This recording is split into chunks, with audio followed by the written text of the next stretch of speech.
and welcome back to the wonderful Anita Karungi and myself, Mabel Kebirungi, as we talk all things tennis. And today we're here to talk about Madrid 2026. Hello, Karungi. Good to see you. Anita Karungi, with the women's game this year at Madrid, what was that? I mean, by the time the quarterfinals ended, the top seed were all out, the top seeds in the women's game. Yeah, I think it was a shockwave that went around the tennis world when Sabalenka was knocked out in the quarterfinals by a very inspired Hailey Baptiste. She's a very talented player from America, but I don't think anyone saw this result coming. But not only Sabalenka, Iga Swiatek, Coco Gauff, Jessica Pegula, these are people who are so strong and consistently going to the semifinals and beyond, and all of them were knocked out. It's just incredible. I don't know if it's a change of surfaces. Maybe they're taking time to get used to the clay, but it was definitely a shocking result. And the winner was definitely more of a shocker. Tell us more about her. So the winner was Marta Kostyuk from Ukraine, and she's someone who has been very consistent on the tour. She recently won a smaller title, Rouen. So I think you could say she was used to the clay and she's very in form at the moment.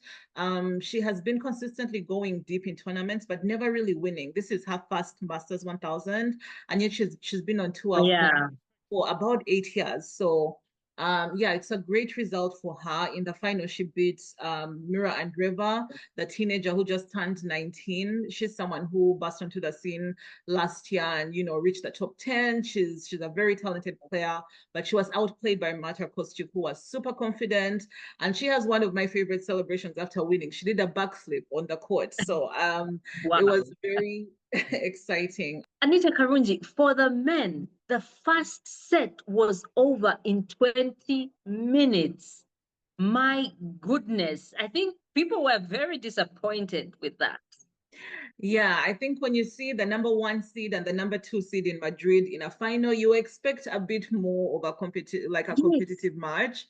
And unfortunately, Zverev was not up to the task. He was no match for Yannick Sinner, who has now won a fifth Masters 1000 title in a row. If we are starting way back last year in Paris, so he seems extremely dominant, not only in the Masters 1000 tournament, but in general, like he's back to world Yeah. number one and wants a stronger hold on that position, doesn't want to let it go. And unfortunately, his competition is not competitioning. It doesn't look like he has any form of competition, especially with what has happened to Alcaraz. Yeah, and I really want us to talk about Alcaraz with the wrist injury. What is the future like? I mean, we got excited about hashtag Sinkaras finals. Actually, there were so many we were trying to count them. Maybe we counted the eggs before they hatched. But yeah, how bad is the injury? Um, People are speculating that it's pretty bad because he sustained a wrist injury in Barcelona. It's a tournament that he loves to play. Yes, it's a 500 tournament, but he does love to play in Spain and feels like he can't miss these tournaments. But in his first match in Barcelona, he sustained a wrist injury, which didn't seem too bad because he completed the match and he actually won it. But Yeah. he had to withdraw right after that and said, you know what, I can't continue in Barcelona and I'm probably not going to play Madrid. And we're like, okay, he needs a couple of weeks to kind of rest it. But recently he has been seen around wearing a cast and he announced Ooh. last week that he will miss Rome and Roland Garros, which is a huge blow, not only to Alcaraz's fans, but to the tennis world. And we see it from this Madrid final is that even the number two seed, Alexander Zverev, wasn't really Very. on the same Yeah. level because no one can challenge Sinner just like Alcaraz would. And now without Alcaraz, we don't know if he's going to miss Wimbledon. We don't know how long he's going to sit out and how much time he needs because wrist injuries are very sensitive. He's Yes. trying to avoid an operation. If he goes back too soon, he might need an operation. Juan Martin Del Potro and Dominic Thiem, their careers were completely destroyed because of having an operation on the wrist. So that's something Alcaraz wants to avoid because he's still quite young. He's not yet 23. He does turn 23 this month, but he wants to preserve as much of his health as to prolong his career as long as possible. And although he's the defending champion, Roland Garros, Sinner and Alcaraz had this epic final last year at the French Open, which we are all going to really miss not being able to see it again this year. But it's really sad, and I hope Alcaraz recovers. I hope he comes back for Wimbledon. But he should wait if that's the best for his health. Now, you've mentioned Sinner there, and you said he has had 5 wins this season in 1000 Masters, and he's going for a 6th in Rome. But you've talked about Roland Garros as well. Tell us some of the standouts in clay this season. Do you think that is kind of like a starter for what we should expect this month in Paris? Definitely. With the absence of Carlos, like, other people need to step up. Like, this is your chance, like, there's not going to be a St. Paris final. So yes, of course, Yannick is probably going to end up in the final and probably win again. But this is your chance to get to a final. We see that Alexander Zverev is also very vulnerable. Novak Djokovic, who always shows up in slams, hasn't played like since I think Indian Wells. It's been a very long time. He hasn't had any clay tournament yet. So I do not have him as winning or maybe even making it to the final as Roland Garros. I mean, I could be wrong.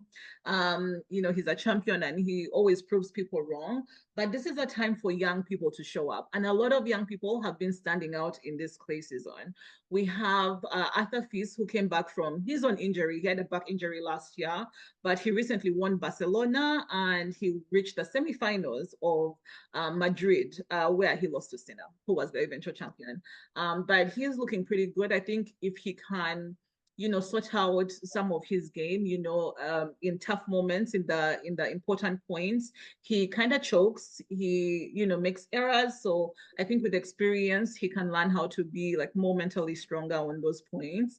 Also a new Spaniard, a 19-year-old Rafael Podar, has shown up. He had really good results both in Madrid and in Monte Carlo. So I think, yeah, we should look out for him in Roland Garros and see how he does in Grand Slam, which is like way bigger stakes. It's a best of 5 set match. So it's definitely going to be different. And on the women's side, let's see if Marta Kostyuk can keep up, her form, or if the top 5 can find their form, Rybakina, Sabalenka have been dominant this entire year, except for Madrid, where they both lost early. Can Coco Gauff, defend her title? She is the current Roland Garros champion, but right now she's not looking like she has the same form as she did last year when she won. So it's just, yeah, anything can happen. It's a free for all, and let's see what happens.